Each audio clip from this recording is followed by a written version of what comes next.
que simplemente nos va a ayudar o es de gran utilidad para el famoso transporte pasivo, ¿verdad? Que es el transporte de iones. Sabemos que una de las funciones de la membrana citoplasmática es mantener el equilibrio entre la que es la matriz extracelular y la matriz intracelular, estar en homeostasis. Entonces, por lo tanto, la utilidad en cuestión de la anatomía patológica de saber estos componentes de la membrana, pues es que simplemente sabemos que las membranas en los epitelios prácticamente están fusionadas. Sabemos que los epitelios no tienen casi matriz extracelular, ahí tenemos el espacio intra y extracelular, y sabemos los componentes tanto sodio, cloro, potasio, que son más que nada los iones. Y eso es aplicable en donde, en una enfermedad o en una lesión común y corriente, que es la famosa deshidratación. Entonces, ustedes deben de saber en cuanto a eso, que lo vieron en fisiología celular, para poder manejar a aquellos pacientes deshidratados, ¿verdad? Y uno de los cambios que tiene la membrana citoplasmática, pues simplemente se edematiza cuando tenemos agresiones y simplemente se alteran sus componentes y simplemente nos dan ingreso excesivo de los iones de calcio prácticamente. Entonces aumenta el ion calcio a nivel intracitoplasmático y eso es tóxico prácticamente. Nosotros sabemos que los electrolitos o los iones, ¿verdad? X, ya sea potasio, sodio, que ustedes quieran, pues no debo de tener elevación ni disminución, no debo de tener hipercalcemia o hipocalcemia, un ejemplo, ¿verdad? ¿Por qué? Porque es elemental para la contracción muscular. ¿Por qué? Para la coagulación sanguínea, etcétera. En la cascada de la coagulación interviene el famoso calcio y pues simplemente es tóxico. Entonces simplemente a nivel celular, por la membrana citoplasmática, ahorita les voy a poner ejemplos con el Robbins, no la debo de lesionar para nada, y desgraciadamente pues nosotros en este mundo estamos a recibir agresiones prácticamente, desde el momento que trabajo de parto hasta salir ya al mundo exterior, prácticamente al medio ambiente, pues simplemente tenemos, como dice Robbins, injurias o agresiones, ¿verdad? Y fallecemos pues desgraciadamente a las injurias. Eso va en relación a lo que dice el Robbins, que lo que ustedes a lo mejor recordaron por ahí, con la teoría celular de por Bishop, ¿verdad? En 1800 más o menos 70, ¿verdad? Este señor, sin microscopio electrónico, sin inmunistoquímica, pues ya sabía que estábamos formados por células y ya decía en cuanto a la teoría celular, pues que quien recibe las agresiones es la célula y que la célula se adapta prácticamente a las agresiones y que la célula tiene una respuesta a estas agresiones como son mecanismos de adaptación o la respuesta inflamatoria. ¿Quién recibe primero todo esto? Pues la membrana citoplasmática, obligatoriamente, ¿verdad? Entonces ahí está en una forma esquemática los tres componentes, lípidos, proteínas y carbohidratos. Si quieren agregarle, ¿verdad? Que tengo doble capa lipídica, y si quieren agregarle que los principales son fosfolípidos, y si quieren agregarle que el principal es colesterol, ya son términos para mí de la NASA. Ya es la gente que trabaja en la NASA debe de saber eso, pero ustedes que son médicos me conformo con lípidos, proteínas y carbohidratos. ¿Qué hace el colesterol que nos da rigidez a la membrana? Ya olvídense de ellos. Simplemente lípidos, proteínas y carbohidratos. Y así tienen que tener un poquito más de conocimiento, les digo, pues ya deberían de estar en la NASA y hablaremos de fosfolípidos, hablaremos de colesterol, de los ácidos grasos, etcétera, de todo lo que corresponde a los famosos lípidos como parte de la membrana. Pero con esos tres términos es más que suficiente. ¿Quién le da por ahí? A la que sigue, por favor. Otro de los componentes que tengo y que le llamo las famosas proteínas es muy sencillo. Sabemos que esta membrana, o la ponemos en una forma esquemática, la ponemos como trazada con un compás, como un círculo, dependiendo el tipo de célula que tenemos, porque sabemos que tenemos células esféricas, fusiformes, poliédricas, etcétera, ¿sí?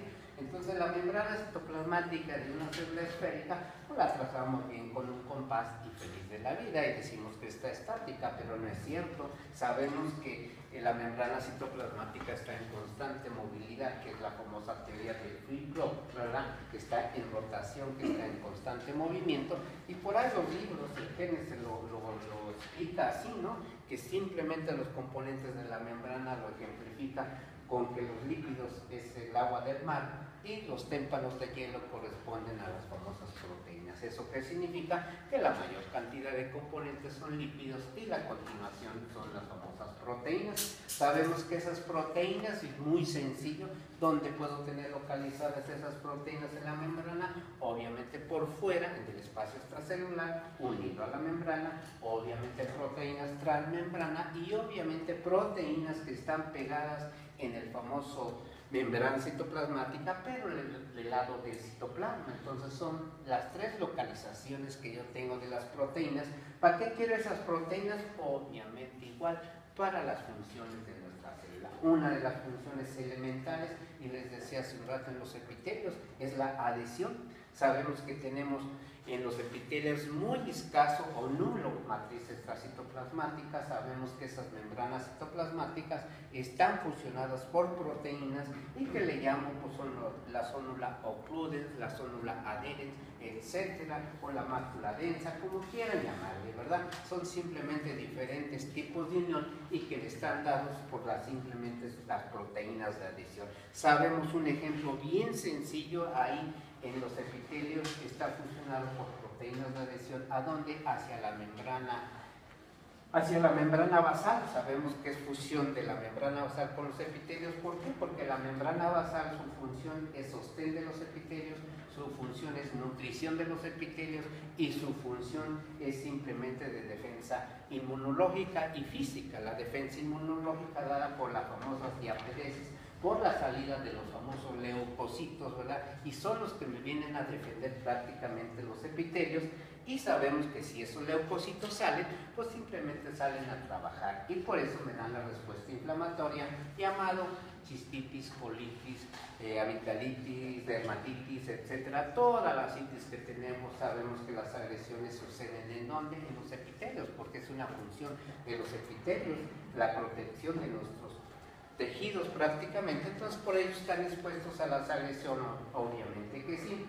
Y un ejemplo a donde tenemos bien claro las proteínas de adhesión, hay muchos ejemplos, ¿verdad? Pero no me meto en complicaciones porque van a decir, usted quiere que hablemos como en la NASA, y no quiero eso, ¿verdad? Pero simplemente en desprendimiento en piel, en la epidermis y la dermis. Sabemos que tenemos la epidermis, la separa con la dermis inclusive la divide en dermis superficial y dermis profunda, o dermis papilar o reticular, como quieran llamarle, ¿verdad?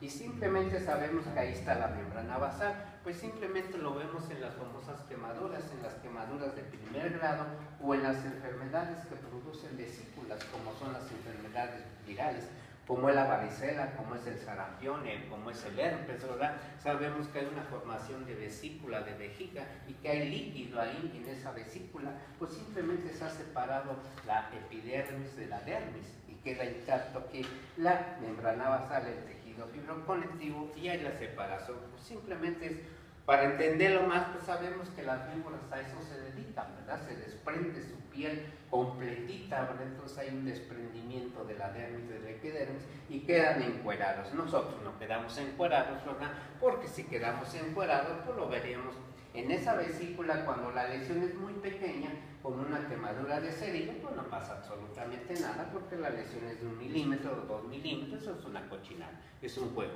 Pero cuando tenemos una buena extensión de lesiones de quemaduras del primer grado, pues hay desprendimiento de toda esa epidermis. ¿Qué pasa? Pues simplemente quito la función de ese epitelio que es protección, y que lo que va a pasar, pues simplemente me voy a contaminar, me voy a infectar. Si yo lo dejo llegar a eso que tengo, pues simplemente trastornos hemodinámicos, simplemente tengo desequilibrio hidroelectrolítico, o simplemente tengo un choque prácticamente que infeccioso, ¿verdad? Una coagulación insensibilizada, etcétera, etcétera, que nos puede llevar pues a la muerte. Entonces de eso va a depender la extensión de las quemaduras. Ustedes saben que es la regla de 9 y se suma y se hace un porcentaje. Entonces esa es la gran complicación que tenemos con los quemados. Se ha desprendido, se han desbaratado las proteínas de adhesión que tengo con la membrana basal y se desprende prácticamente el epitelio.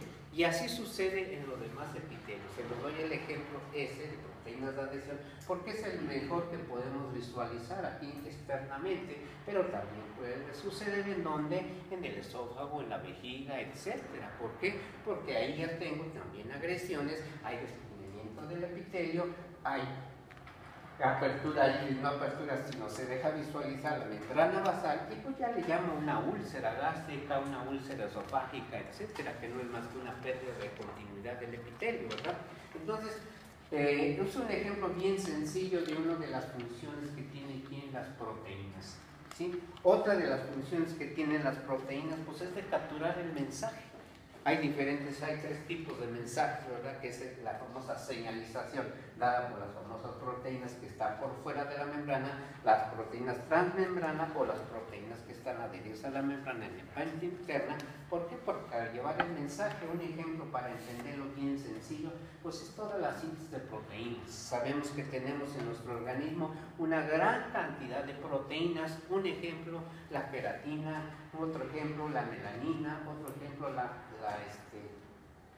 la hemoglobina, otro ejemplo el páncreas, la insulina, ¿verdad? Y la insulina es bien fácil entenderla, así como la melanina, así como muchas síntesis de proteínas, pues simplemente deben de recibir el mensaje. El mensaje en donde lo reciben, en la membrana citoplasmática. ¿Quién lo captura? Pues simplemente las proteínas, así de sencillo. Y las proteínas lo traspasan ¿a dónde? A la membrana citoplasmática. Y las proteínas lo transportan ¿a dónde? A la membrana nuclear. Y de la membrana nuclear ¿a dónde? Pues va simplemente al nucleolo. Y del nucleolo, ¿para qué? Estimular, ¿verdad? Pues iniciar la síntesis de proteínas, reclutar los famosos aminoácidos X y empezar o iniciar la famosa síntesis de proteínas y que termine en donde, en el famoso retículo endoplasmático rugoso, ¿verdad? Esto es un ejemplo de señalización que tengo para sintetizar proteínas, ¿verdad? Entonces, para ejemplificar los ejemplos de esta función en relación a las famosas proteínas, ¿verdad? La otra, por favor. Ahí tenemos otros componentes, ¿verdad? Que son simplemente los carbohidratos. Los carbohidratos pueden estar solos o fusionados aquí a los lípidos o a las famosas proteínas. Un ejemplo, yo sé que los carbohidratos los puedo visualizar con una tinción especial que no es más que el famoso, la tinción de Paz, que es para la búsqueda de carbohidratos, y yo sé que su mayoría de las membranas citoplasmáticas en mayor o en menor cantidad tienen carbohidratos. Entonces, de rutina no ando haciendo tinción de Paz para búsqueda de carbohidratos, porque yo ya sé que tiene un ejemplo de la célula que tiene una gran cantidad de carbohidratos ahí, inclusive en la membrana, inclusive en el citoplasma. ¿Cuál es? ¿Alguien? Oligosacárido. Fíjese. ¿Qué parte de la célula está? No. Hay un ejemplo de una célula que tiene una gran cantidad de carbohidratos. Todas tienen en mayor o menor cantidad en la membrana citoplasmática, pero una que se dedica a secretar prácticamente carbohidratos en forma de moco, y simplemente son glucoproteínas, y simplemente es la célula caliciforme. La célula caliciforme, ¿dónde la tengo? En vías respiratorias altas. ¿Por qué? Porque la inmunidad innata con la cual el humano nace, pues son los epitelios. Otra parte de la inmunidad innata que tiene el humano, pues es el moco.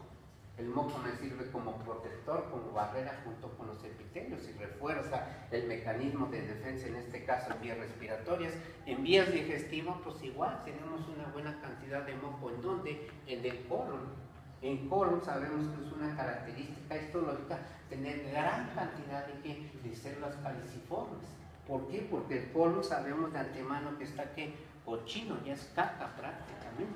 Entonces una gran cantidad de bacterias que tenemos ahí, y sin embargo, pues no nos enfermamos para nada, o si nos enfermamos, no, tenemos cochinos completamente, y eso lo van a aprender en gastro, ¿no? Que una de las cosas que cuando voy a hacer cirugía de colon, pues debo de lavar primero el colon, porque si no, pues tengo un bolón de caca, tengo un bolón de bacterias y voy a hacer un chupe séptico, así de sencillo, ¿verdad? Entonces está súper contaminado. ¿Y por qué tengo moco? Pues le digo como protector prácticamente junto con el famoso epitelio. Entonces, ¿quién lo produce? Pues las células caliciformes, así de sencillo, ¿verdad? Es el lugar a donde tengo mayor cantidad. Por eso cuando tenemos evacuaciones con moco, pues simplemente ¿dónde está la lesión? Pues en el colon. Hablo de una colitis frecuentemente secundaria, ¿qué? Pues a las amibas. las evacuaciones con moco, con sangre, con pus, ¿verdad? Con el pujo y el tenesmo, pues simplemente me da datos clínicos de amibiasis, así de sencillo. Entonces no es nada complicado, ¿por qué? Porque ahí tengo células caliciformes. En la mucosa gástrica tengo en menor cantidad, sí, me protegen también, es mi barrera contra el ácido clorhídrico, con la acidez del estómago, dado por el ácido clorhídrico, etcétera, pues simplemente tengo mi barrera. Entonces por eso tengo esos componentes. Aquí en nuestra célula están solos o están fusionados, que le quiero llamar glucocalis. Bueno, no hay ningún problema. ¿Cómo lo puedo visualizar? Pues simplemente con una tinción de pasa. Entonces ya hablé de los tres componentes: lípidos, proteínas y carbohidratos, elementales para que se lleven a cabo las funciones de la membrana citoplasmática. Cuando tengo agresiones se lesiona, y creo que de antemano que, bueno, sí, no, ya le entregué eso. Ya. No, ya. Ahora ya, ahora pues. Entonces, dale la otra.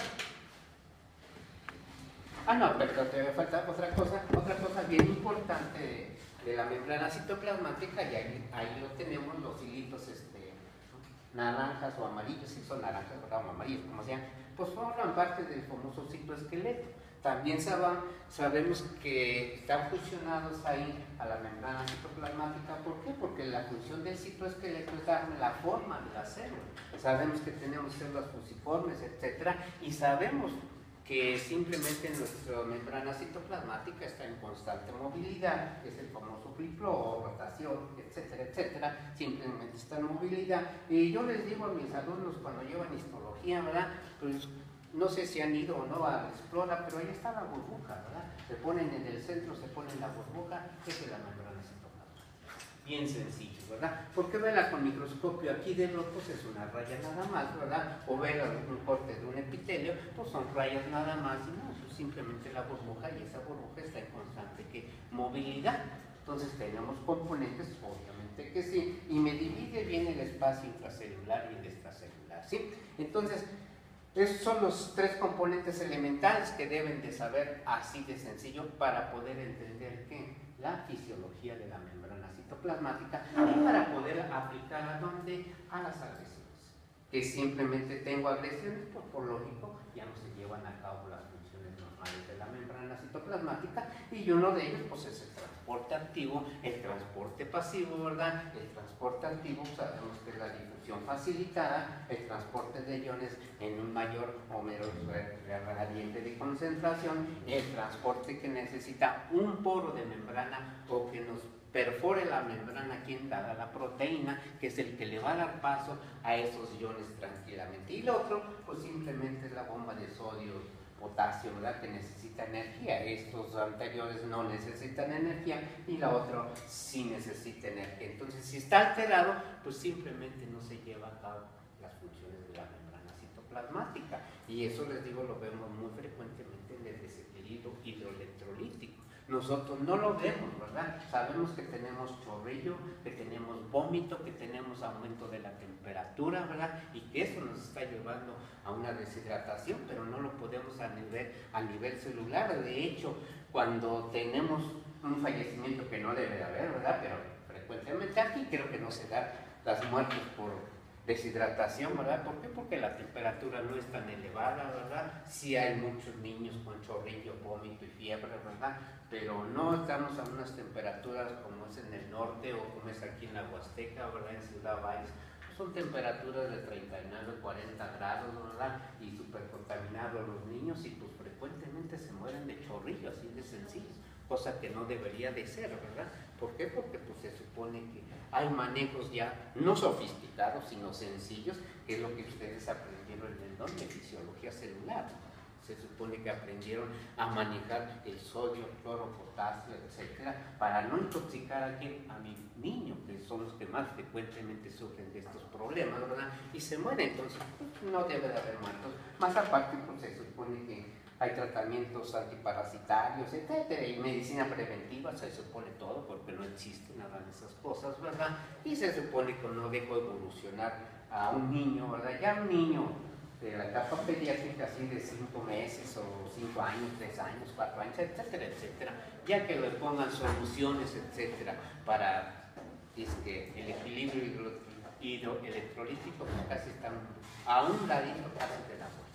Si se muere ese fulano, ¿verdad? Se le hace una autopsia, no encontramos absolutamente ningún cambio morfológico, porque todo está dado en donde por los electrolitos, así de sencillo, ¿verdad?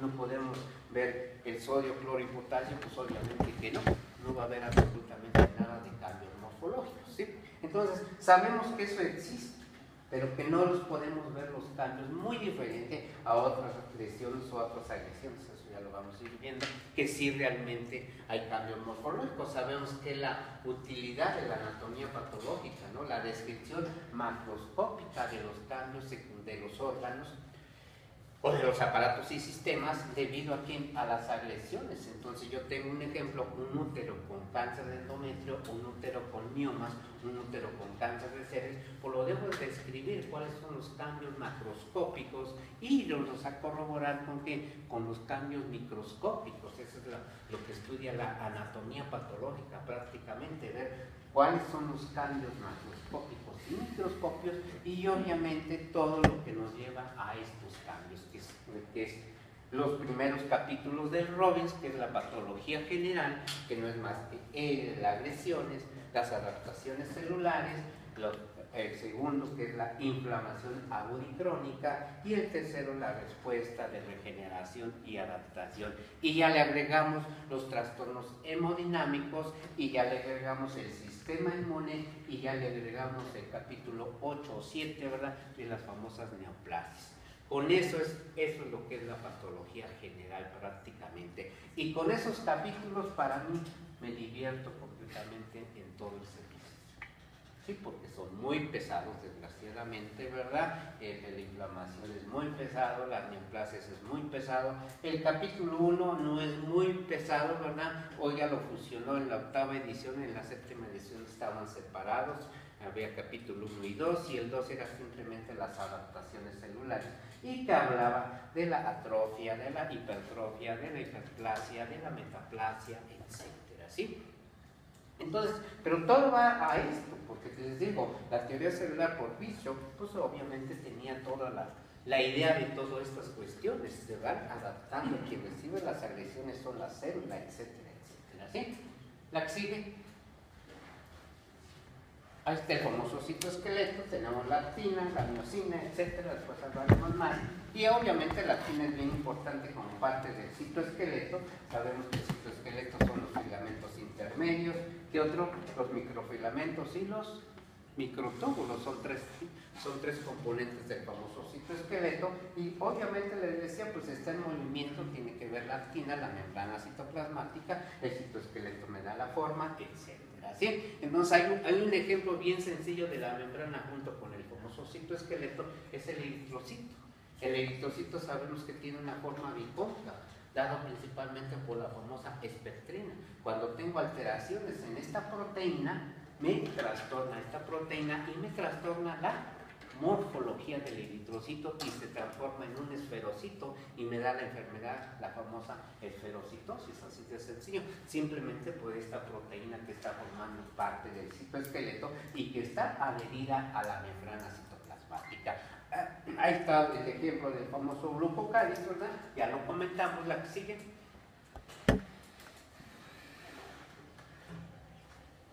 ¿Qué componentes tengo en las dos cabezas de los cerillos, verdad? Ya lo sabemos, ¿verdad? Ácidos grasos, etcétera, ¿verdad? Para darlos el famoso transporte.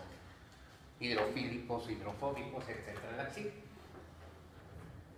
Ahí está la rotación, el flip-flop que dicen los libros, ¿verdad? Está en constante movilidad, el famoso lípido, sí, pues para que no se les olvide, pues ahí está el mar. Y los pocos son muchos, creo que ya son muchos, ¿verdad? Témpanos de hielo que se están desprendiendo continuamente, ¿verdad? De los polos. Entonces, yo como no ando en el mar, quién sabe si se hacía, pero eso dicen las noticias, ¿verdad? Y esos de hielo, pues ya les dije, son simplemente las proteínas. Funciones elementales de la membrana: transporte, reconocimiento, adhesión y obviamente la primera que iniciamos pues es la protección. Ya lo sabemos que a esto sirve la membrana, me aísla completamente de la otra célula y esto lo vemos simplemente en la apoptosis. En la apoptosis sabemos que la apoptosis no se da en una forma que seriada, se da en una forma alterna. Si fuera en una forma seriada me quedaría yo ¿qué? Pues encuerado, sí. Encuerado completamente, porque se van todas y fallecen todas y me quedaría yo encuerado. Sin embargo, la apoptosis es una sí, la otra no, una sí, la otra no, y ahí se va regenerando, que es una característica ¿quién? De las células epiteliales que entran en la famosa apoptosis, dado por quién, por la tocadera de quién, de una comadre proteína que le llaman, ¿no? Que está en donde, en la mitocondria, que es el famoso citocromo C. Sabemos que ese es proapoptótico o preapoptótico, ¿verdad? Y simplemente si lo estimulo la salida de la famosa mitocondria, esa cochina proteína, pues simplemente entro en apoptosis. Y esto es lo mejor que me puede suceder a mis células epiteliales. Lo otro que ya de jodido, pues ni modo, que tenga yo necrosis, ¿verdad? Y que la necrosis me va a dar ¿qué? Datos clínicos de inflamación de fulano, ¿verdad? Entonces para eso tengo esa membrana, me protege completamente, ¿sí? Adhesión, ya les di el ejemplo de las adhesiones, ¿verdad? En los reconocimientos, ahorita hablamos de los reconocimientos, y el transporte, pues ahí viene, ya lo comentamos, la que sigue.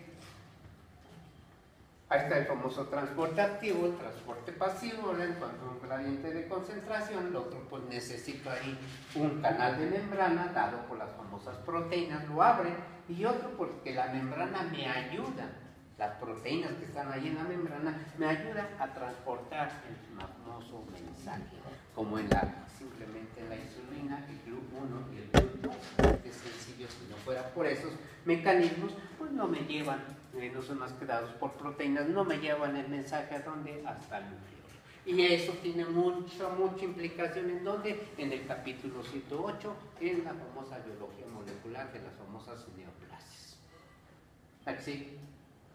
Ahí está en forma esquemática lo que está sucediendo, ¿verdad? Simplemente pasa de un gradiente de mayor a menor concentración, etcétera, pasa como en su casa, ¿verdad? Y no pasa absolutamente nada. Lo otro es la difusión facilitada, a donde necesito un paso de iones dado por un canal, dado por quién, por la famosa proteína, la que sigue. Y otro ejemplo, otra función, pues la famosa endocitosis. Sabemos que la endocitosis está dada por lo que es la fagocitosis y la pinocitosis. Y sabemos que las células que se dedican a la fagocitosis, ¿cuáles son? Macrófagos. ¿No macrófagos? 5. Macrófagos es el de Lázaro, ¿no? ¿Es el que produce Lázaro? ¿Macrófagos es qué, perdón? De Lázaro. Ustedes son médicos. Sí, que no nomás es macrófago. Ah, no, pues no, pero no sé los demás. ¿Por qué no saben los demás? Pues los deben saber. Bueno, leucocitos, mastocitos, macrófagos, cállate por favor, no diga puras.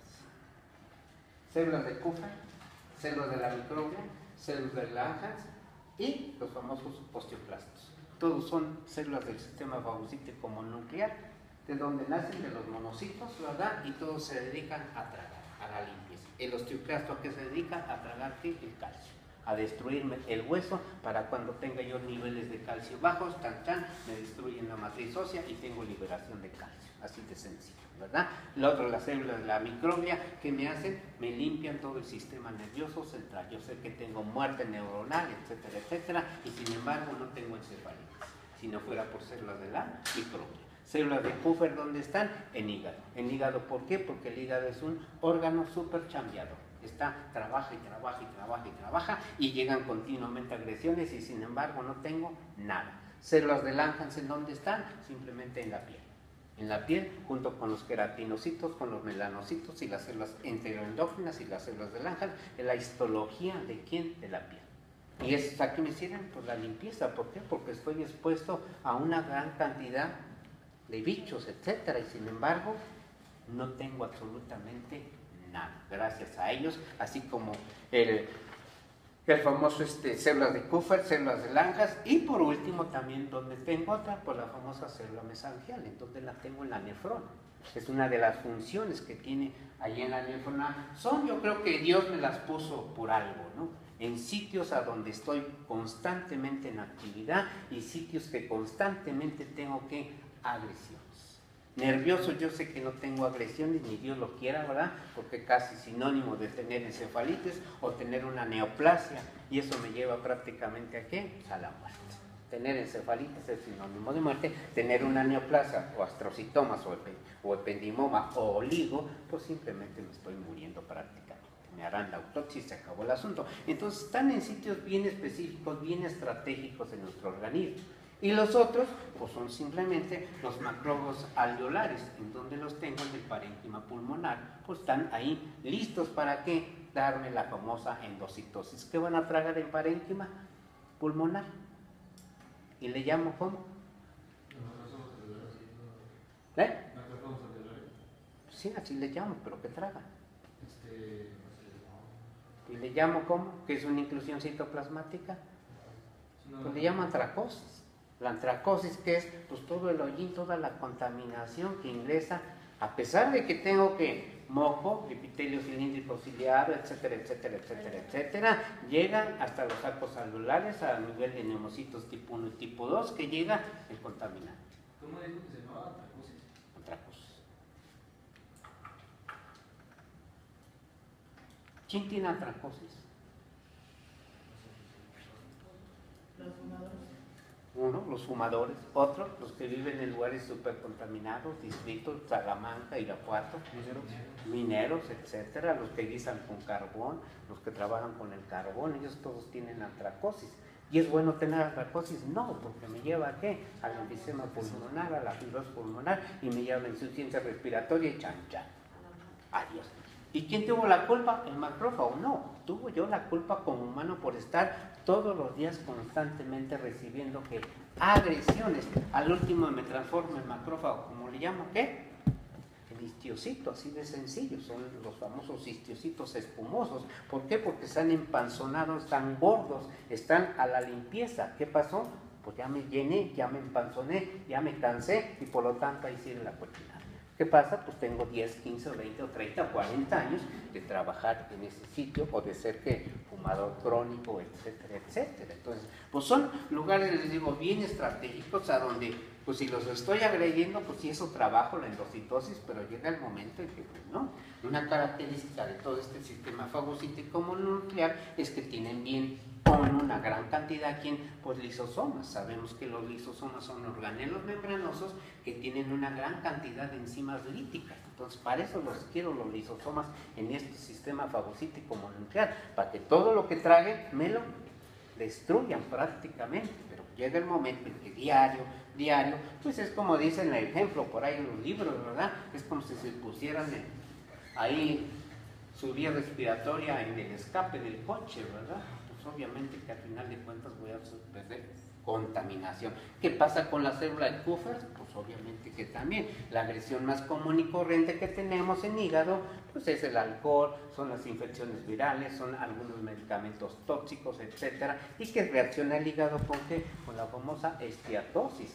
Es incapaz el famoso macrófago de destruirme todo lo que ingresa. Es una forma masiva, por ejemplo, el alotano, ¿verdad? El alotano, pues lo vemos en anestesia, es un anestésico general, y pues simplemente lo vemos, ¿verdad? Lo ingresan al organismo, ¿verdad?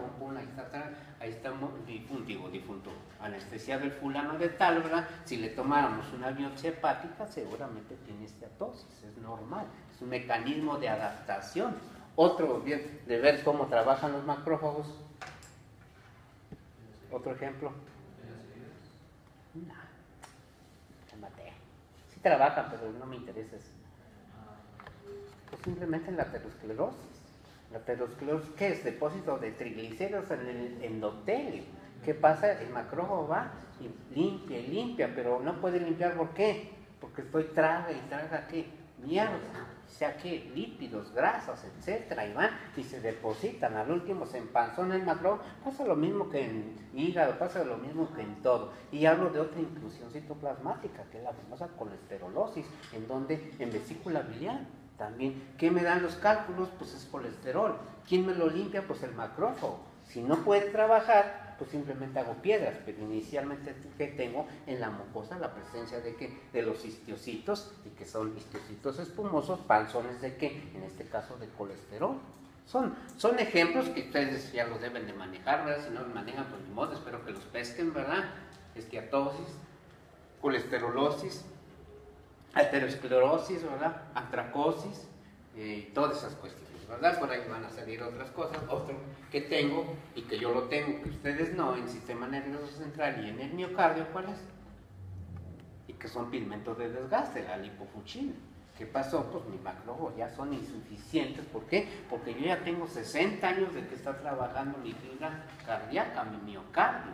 Son pigmentos de desgaste, así de sencillo. Otro que tengo por ahí acumulado en ciertos lugares, ¿cuál es? Que es un pigmento endógeno, por la famosa melanina, así de sencillo, tranquilamente. Entonces eso lo vamos a repasar por ahí más adelante, ¿verdad? Pero ¿sabe todo por qué? Por una función de la membrana citoplasmática, que es tragar triga.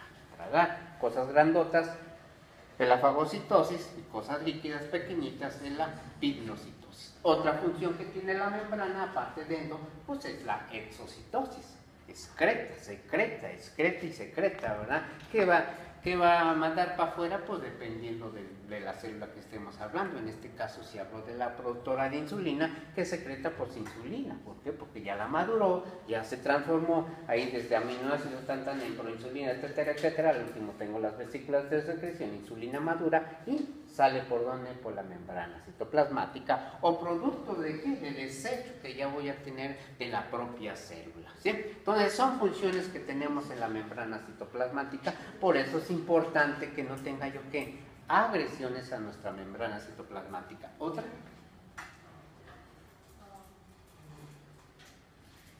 los tres tipos de señalización que están en los libros de histología y en del Robbins también está, ¿verdad? La primera que tenemos ahí, que es la autócrina, pues prácticamente es el famoso fibroblasto. El fibroblasto, ¿cómo trabaja? Pues simplemente como trabaja el alacrán. Si ustedes le pican al alacrán con X cosita, lo tocan, inmediatamente dobla la cola. Entonces, si lo dejan que se pique, ¿qué va a pasar? Pues se mata solito, que es lo que deberían de hacer. ¿Por qué? Porque es un mecanismo de defensa del animal, ¿verdad? Entonces, ¿qué es lo que hace? El fibroblasto pues simplemente se autoestimula. Sabemos que tenemos un ligando, tenemos unas proteínas capturadoras de ese mensaje y automáticamente empiezo a trabajar. ¿Para qué? En este caso para la producción simplemente de la famosa colágena, así de sencillo, ¿verdad? El otro, ahí tenemos la estimulación hacia la célula vecina, ¿verdad? También dado por ligandos, también dado por proteínas. Y la otra, que la paracrina, y la otra pues son simplemente la endócrina. La endócrina, el ejemplo que les doy bien sencillo para que nunca se les olvide, pues es el ovario. El ovario, ¿dónde va a trabajar? En las células epiteliales del endometrio, para darme la fase ¿qué? Proliferativa y la fase secretora. ¿En dónde va a trabajar? En las células epiteliales del endocervix, o sea, en las células endocervicales, en las glándulas endocervicales. ¿En dónde más va a trabajar? En el epitelio escamoso. En el epitelio escamoso sabemos que tenemos células superficiales, intermedias y basales, y parabasales, ¿verdad? Son esos tipos de células que nos viene dando el epitelio escamoso, y simplemente en la etapa pediátrica, en la etapa de la niñez, 8 o 10 años, o 11, hasta que no aparezca la menstruación o la ovulación, pues simplemente no hay efecto hormonal para nada, entonces estoy atrófico, no recibo nada de mensajes, ¿verdad? A partir de que empiezo a recibir esos mensajes por estímulo desde allá arriba hasta el ovario, etcétera, pues simplemente empiezo a madurar esas células epiteliales y empiezo a tener descamación, lo mismo que sucede en el endometrio. Yo puedo tomar una citología vaginal para una valoración hormonal, sí, y puedo decir simplemente tengo células superficiales, células intermedias. Las superficiales las veo en el efecto proestrogénico y las intermedias las veo en el efecto progestacional, así de sencillo. Y le doy una valoración y es un ejemplo bien sencillo a donde digo está trabajando los receptores, está trabajando mi membrana citoplasmática para estimular a estas células y nos están dando la fase estrogénica y la fase progestacional. Y si no, todo lo que es el sistema endocrino, llámese hipófisis, llámese glándula tiroides, llámese páncreas, etcétera, porque tienen sitios diana o células diana donde van a tener que trabajar estas sustancias X de X glándula endocrina. ¿Alguna pregunta de todo esto de la membrana? Ya todos lo saben, ¿no? Bueno, está bien. Qué bueno. Ahí está en resumen, ¿verdad? A medias nada más, porque son de las pocas o muchas proteínas que intervienen aquí en la membrana citoplasmática para las funciones, como las cadeninas, las integrinas, las inmunoglobulinas, etcétera. Es una gran familia. ¿Quién me ha ayudado a todo esto? La inmunistoquímica. La inmunistoquímica, gracias a la inmunistoquímica, sabemos que tenemos una gran cantidad de proteínas en la membrana y que tienen que ver con la famosa señalización, que tiene que ver con la adhesión y que tiene que ver ¿para qué? ¿Para que no haya desprendimiento celular? No, en las neoplasias. Pues para el paso En las famosas neoplasias es bien importante toda esta familia de proteínas X. ¿Estamos de acuerdo? Entonces, pues nunca las vamos a aprender, ¿o sí? No, porque son un chingo. Es imposible, ¿verdad?, que nos memoricemos todas las proteínas. ¿Por qué? Porque cada quien hace su función. No es lo mismo el fibroblasto al hepatocito o a la neurona, son iguales. Todas son células, todas tienen proteínas, pero tienen diferentes tipos de proteínas porque tienen diferentes tipos de funciones. Entonces no podemos hablar de todas las células, pues ya imposible, ¿verdad? Y que memorizáramos todas, pues no, simplemente ahí dan un ejemplo, ¿verdad?, de las proteínas más comunes y corrientes, pero hoy con la famosa, gracias con la inmunistoquímica, se conoce mucho de esto. Antes no se tenía inmunistoquímica, ahora se tenía inclusive primero citometría de flujo y era más que nada para valoración del DNA. Antes se tenía microscopía electrónica, tampoco ayudó mucho, pero hoy la inmunistoquímica ha ayudado muchísimo a encontrar un bolón de proteínas, tanto aquí en la membrana, que estamos ahorita aquí, en la citoplasma, en la membrana nuclear, etc. Obviamente por separado, de acuerdo al tipo de la célula que vemos. Ya llegaremos por ahí al capítulo de las neoplasias y vemos donde las beta-cateninas y las cadeninas tienen que ver muchísimo en los cánceres, tanto de páncreas, de colon, etcétera. Es una mutación que tengo en estas proteínas, ¿verdad? Y simplemente, pues, gracias a la inmunistoquímica tenemos toda esta cuestión. Hoy, gracias a eso y gracias a ¿quién? Al famoso genoma, ¿verdad? Pues ya su mayoría de nuestras neoplasias y de nuestras enfermedades X tenemos que valorar ¿qué? La genética y la citoquímica, o sea, la biología molecular prácticamente. Esto es pura biología molecular, ¿verdad? Entonces se valora eso y obviamente la morfología, inclusive en los diagnósticos de leucemias o de linfomas, etcétera, pues ya se deben de hacer, no nomás eso, ya el cáncer de mama también, el cáncer gástrico también, el cáncer de colon también, el cáncer de páncreas, etcétera. Ya se deben hacer los diagnósticos así hoy en la actualidad, con inmunistoquímica, con genética y con la morfología. Son los tres bases que se tienen hoy en la actualidad en cuestión de la anatomía patológica para hacer los diagnósticos. Esto y también de muchas enfermedades, así lo vemos ya hoy, la resistencia a la insulina, etcétera, etcétera. Tiene mucho que ver toda esta cuestión. Afortunadamente nos ha ayudado mucho la inmunistoquímica. ¿La que sí? ¿Otra? Y luego, la otra. Luego sigue esta. Esta en mayor o menor cantidad, bien o mal desarrollado, como dicen los libros, no me interesa cómo quieran decirlo ustedes, simplemente saber por qué quiero saber algo de la mitocondria es muy sencillo. Uno, primero, porque es la generadora de energía. Yo le digo energía, ustedes le dicen ATP, y cuando me dicen ATP, pues les digo que se vayan allá a la NASA. hablan con esas propiedades. Yo todavía no hablo con mucha propiedad, soy un ignorante completamente, entonces simplemente se lo digo. Pero lo que me interesa es saber de dónde nace esa energía, cómo nace esa energía, que eso es lo importante, no tanto el ATP. ¿De dónde? Pues simplemente del famoso ciclo de Krebs, simplemente de dónde, de la famosa fosforilación oxidativa. Ustedes ya pasaron, ¿qué? Bioquímica, ¿verdad? Entonces se supone que ya se saben todo el ciclo de Krebs, ¿no? Se supone que saben la fosforilación oxidativa, se supone que saben el metabolismo de lípidos, proteínas y carbohidratos y que todo termina en ¿qué? En acetilcoenzima. ¿Para qué? Para la transformación de energía. ¿En dónde sucede todo ese mugrero? Gracias a eso. Sabemos que la mitocondria está igual, así como los macrófagos, en mayor o menor cantidad, en sitios bien claros, que nunca van a dejarla cambiar esas células. Uno, miocardio. Miocardio tiene una gran cantidad de mitocondrias. ¿Dónde más? Las células del hígado, músculo esquelético. Patocitos. ¿Y? Músculo esquelético. Ay, cállate. Si mira ahorita qué estás haciendo, estás de bobón. Células. ¿No? ¿No estás de bobón ahí sentado? Ah, sí. Pues ahí está, entonces, ¿qué necesitas energía en tu músculo esquelético? Pues obviamente que no. ¿Pero en dónde? Pues en la nefrona, así de sencillo. Pues son 3 órganos que no los puedo dejar, ¿qué? Descansar para nada. La nefrona, ¿por qué no? Porque es hija de ¿quién? La renal, de la aorta. ¿Y la aorta de dónde viene? Pues del ventrículo izquierdo. Y le está, mándale y mándale todo, cada contracción, ¿a dónde va? Al riñón. ¿Para qué? Para que se filtre. ¿Y para qué? Para la formación de la orina.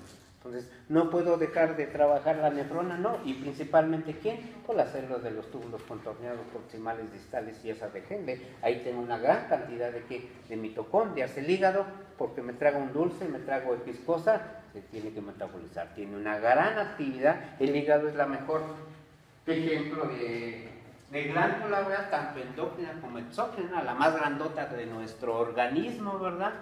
Y la más grandota y la que tiene una gran capacidad de regeneración, si es que la agredimos afortunadamente, y que tiene una gran capacidad de defenderse tranquilamente. Entonces, a pesar de que la agredimos continuamente con el más común y corriente que le llamo el alcohol, con los virus, etcétera, pues no tengo hepatitis, ni tengo cirrosis, ni tengo hepatocarcinoma, ni tengo nada, absolutamente nada.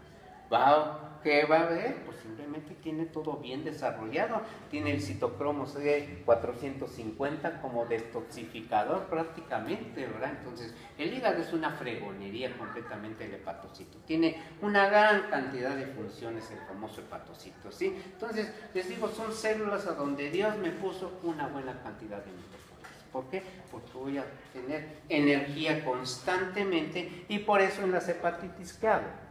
A comer dulces. No, ¿eso es la misma? No. ¿Qué hago? Pues lo mando a la cama nada más. Bueno. Es reposo absoluto. ¿Por qué? Porque necesito energía para respirar, para esto. Entonces, por lo menos que le tenga aquí.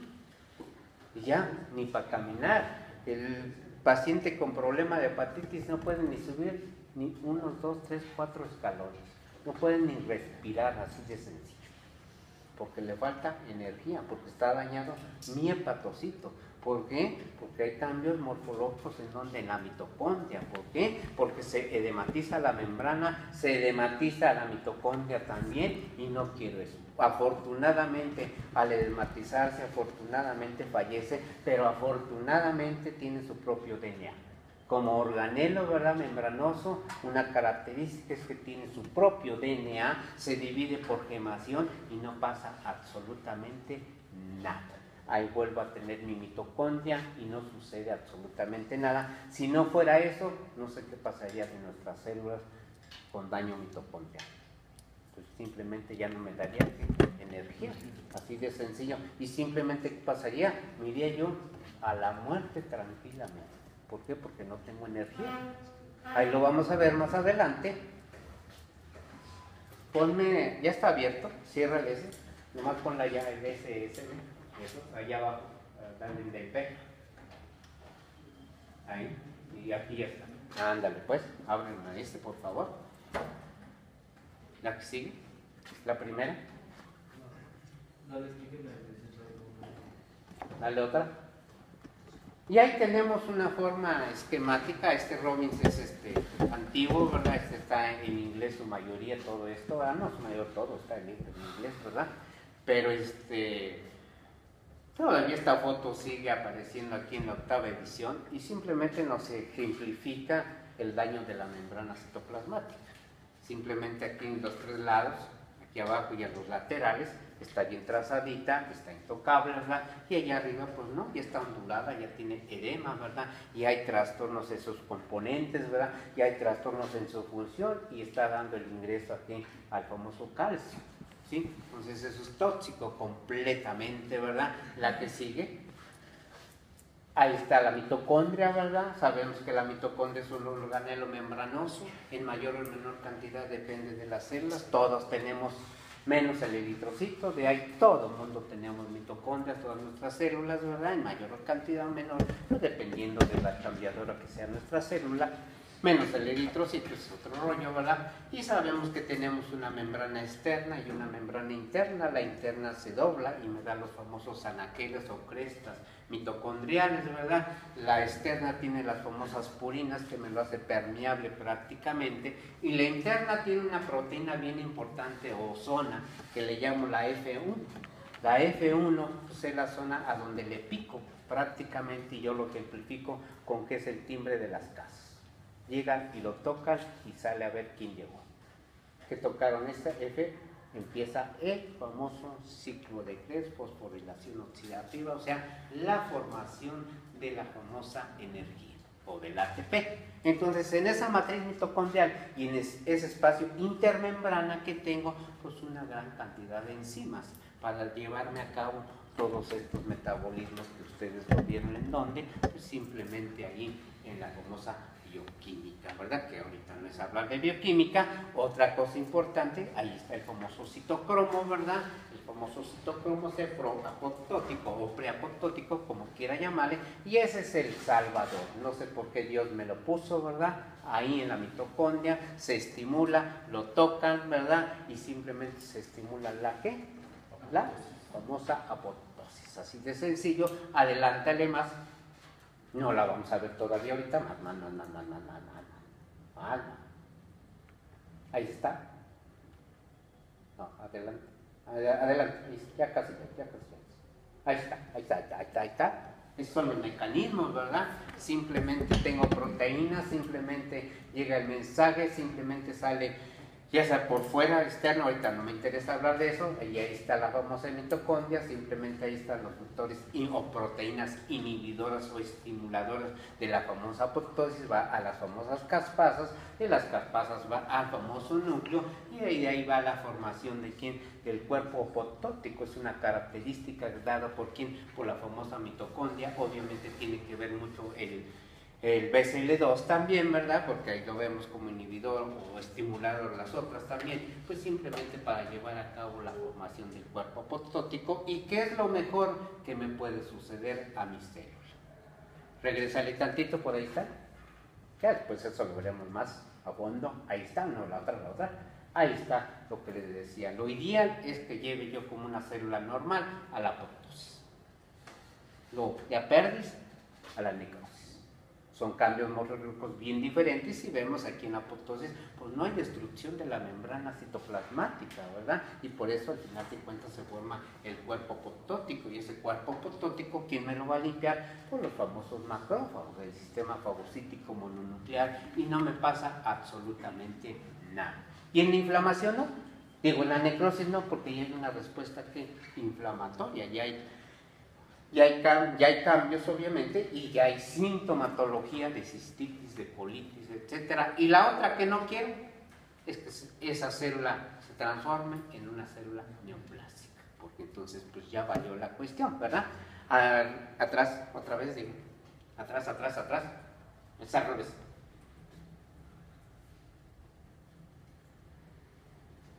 Ahí. ¿Estamos en dónde? Hablando de esto. Está la foto del Robbins, ¿verdad? Todavía la ponen. ¿Por qué? Porque es una célula que se está riendo. Es una célula feliz, ¿verdad? No tiene agresiones de nada, su membrana muy bonita, sus organelos nomás ponen esos, ¿verdad? Que es de lo que estamos hablando. Todos son felices.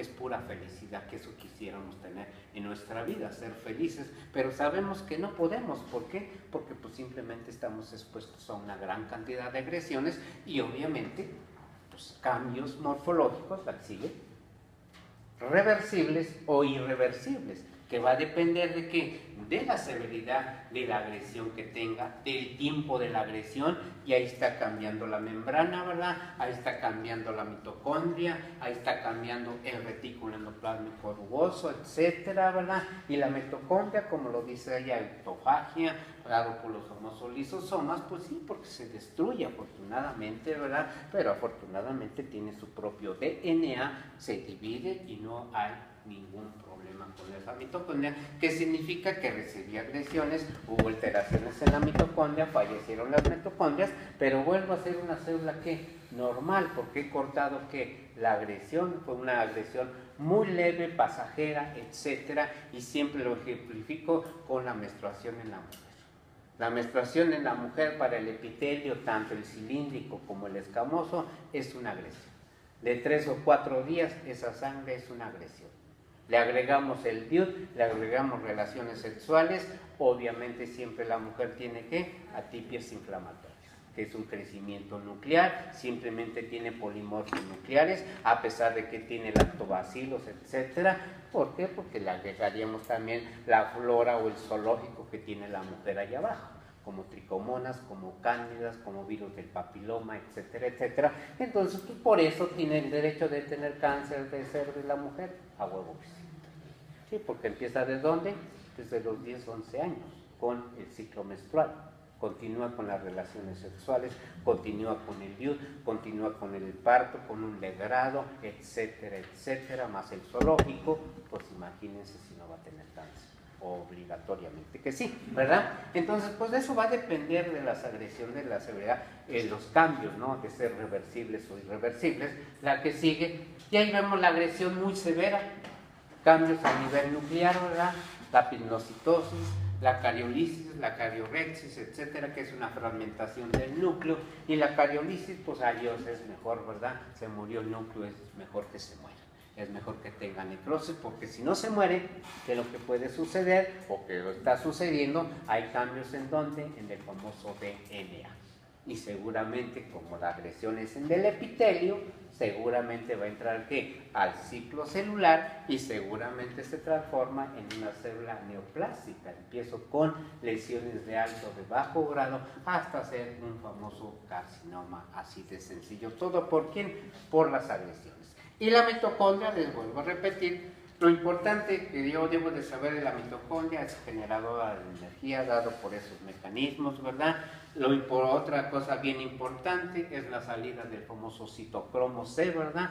Para como apoptótico o preapoptótico, como quiera llamarle, ¿verdad? Y que eso es fundamental en la vida, ¿verdad? Que esté funcionando esto adecuadamente. ¿Por qué? Porque me lleva mejor a la apoptosis. Ya si no me lo lleva a la apoptosis, pues me llevará a la necrosis, ¿verdad? Entonces son dos cosas, y la tercera, pues que tiene su propio DNA, que es un organelo membranoso, que tiene doble capa de membrana, una interna, una externa, que tiene espacio intermembrana, que tiene matriz mitocondrial, que tiene la zona F, etcétera. Pues ya son más conocimientos en cuestión de la mitocondria, pero yo me conformo con esos tres para poderlo aplicar ¿a dónde? A la anatomía patológica.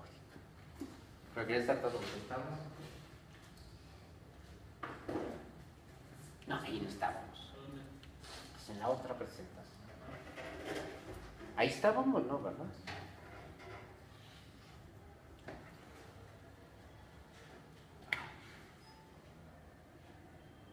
Otra. Cálmate, te regresas, te emocionas, ¿ok? Dale. Es que te regresaste. Dale. Ahí está. Otra forma esquemática, su mayoría. ¿Por qué todos estos organelos los vemos en esquemática? Porque pues, simplemente es con microscopía electrónica. Esta puedo hacer la... ¿Qué tinción le hago?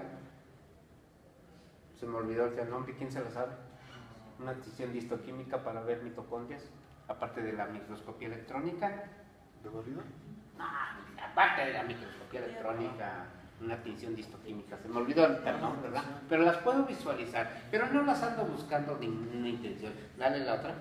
Y tampoco le voy a andar haciendo microscopía electrónica para decir, vean, aquí están los mitocondrios. Creo que la utilidad, ya se los dije, son 3 cosas bien importantes. Que no las puedo ver, pues ya lo sé que no las puedo ver. Que necesita obligatoriamente microscopía electrónica o esta tinción que se me olvidó ahorita el nombre, ahí está. Y ahí tenemos la microscopía electrónica, la que sí. Ahí están los componentes, me lo pueden ver, por favor, porque yo ya me... Tú estás ahí. Bueno, ¿sí sabes eso? Sí. Ah, bueno. Membrana externa, porinas. Membrana interna va a tener un complejo F1, F0, cardiolipina, complejo proteico para transporte de electrones y fosforilación oxidativa. Y la matriz va a tener gránulos, ADN mitocondrial, circular y bicatenario, ribonucleoproteína y enzimas.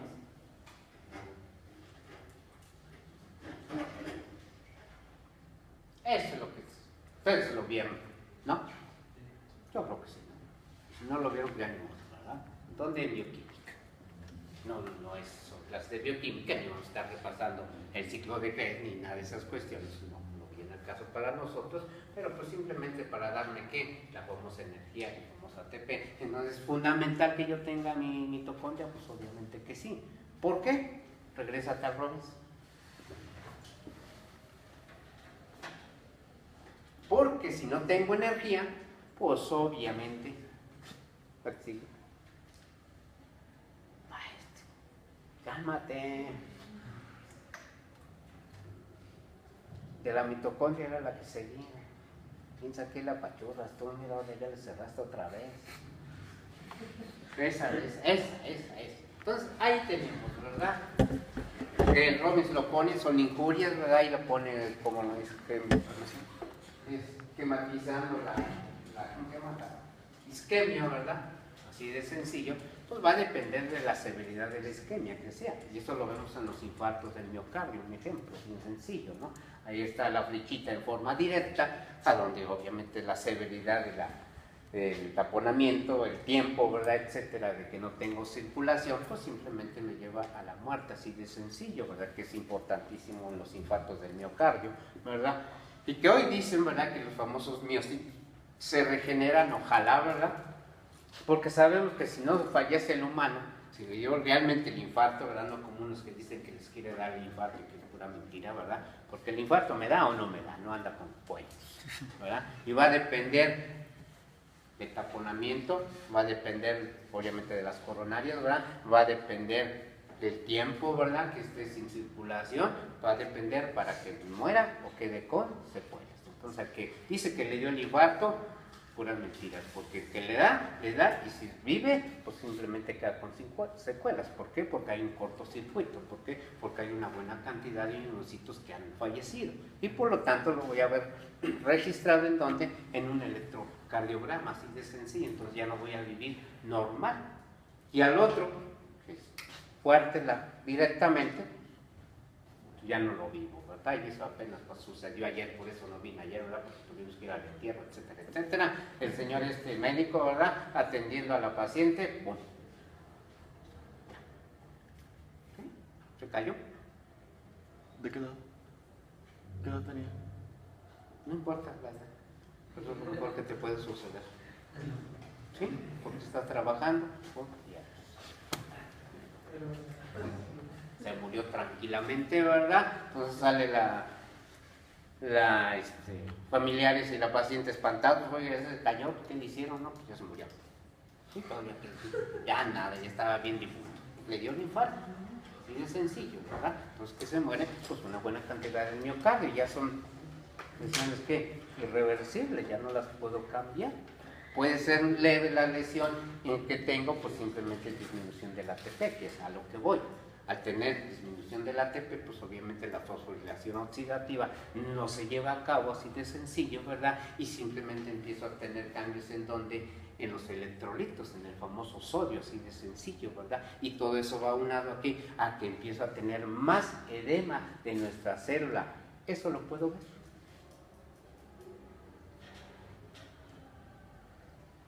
No, eso se los digo para qué, para que ustedes, porque ustedes son médicos, va a llegar el paciente fulano de tal, yo tengo agresión esta, yo tengo esto, ¿qué está pasando? Cambios a nivel de mis famosos organismos. ¿Y eso qué significa para mí? ¿Qué crees? No, ¿cómo neoplasia? Son buenos médicos, porque tienen idea de lo que está sucediendo en donde, a nivel celular. Pues para eso es la patología, y para eso es la histología, la citología. Si no sé nada de esto, pues ¿para qué chingado llevo histología y anatomía patológica? ¿Tiene caso? Pues no, porque mejor ¿qué hago? Como dice Lolita Ayala, ponle lo mecánico, un óvulo, ya se acabó el asunto. Pues sí, mucho gusto, ¿no? Ahí lo dice la televisión, o lo dice el tumbaborros, o lo dice ¿quién? El representante médico. Pues no, yo como buen médico debo de saber los cambios que me están sucediendo aquí, secundario a las agresiones, y que me están dando ¿qué? La sintomatología. Yo no lo puedo ver porque no le voy a hacer biopsia ni le voy a hacer estudio citológico. Por eso les digo, para mí el mejor ejemplo es la citología cérvico-vaginal. ¿Por qué? Porque puedo raspar el cervix, la vagina, y pues puedo llevar celulitas, que no es más que acostar a la señora, le hago su frotis, le hago la tinción y veo los cambios morfológicos aquí, en los organelos, en la membrana, en el citoplasma y en el núcleo, ya no en los organelos, pero sé lo que está sucediendo. ¿Y qué es a lo que me lleva? Pues a dar los datos clínicos, y la lesión muy severa, y me lleva a daños irreversibles, y me lleva pues a la necrosis, y me lleva a la sintomatología. La fulana de tal, mujer, que tiene ardor, tiene prurito, tiene secreción, etcétera, toda la sintomatología de cervicitis o vaginitis, etcétera. Que lo que está sucediendo, pues tiene muerte celular, secundario a las agresiones, y por lo tanto tiene manifestaciones clínicas. Pero a las niñas bien, como dice el comercial, ¿qué tienen? No tienen nada, porque es la menstruación de 2-3 días y se acabó el asunto, ¿no es así? Y no pasó absolutamente nada. Vuelvo otra vez a la normalidad. Hubo cambios morfológicos en nuestra célula, en los organelos, pero la agresión fue de 2-3 días nada más, el sangrado, etcétera, y se acabó. Pero le agregamos los demás factores y pues obviamente no se acabó ahí, ¿verdad? ¿Qué le pasa? Pues simplemente tiene datos de cervicitis o de vaginitis, así de sencillos, tengo datos clínicos, y es lo mismo aquí en donde, en vejiga, en esófago, estómago, en cavidad oral, en donde ustedes quieran. Vámonos ya. Mañana seguimos, el lunes. Espero que ya la lectura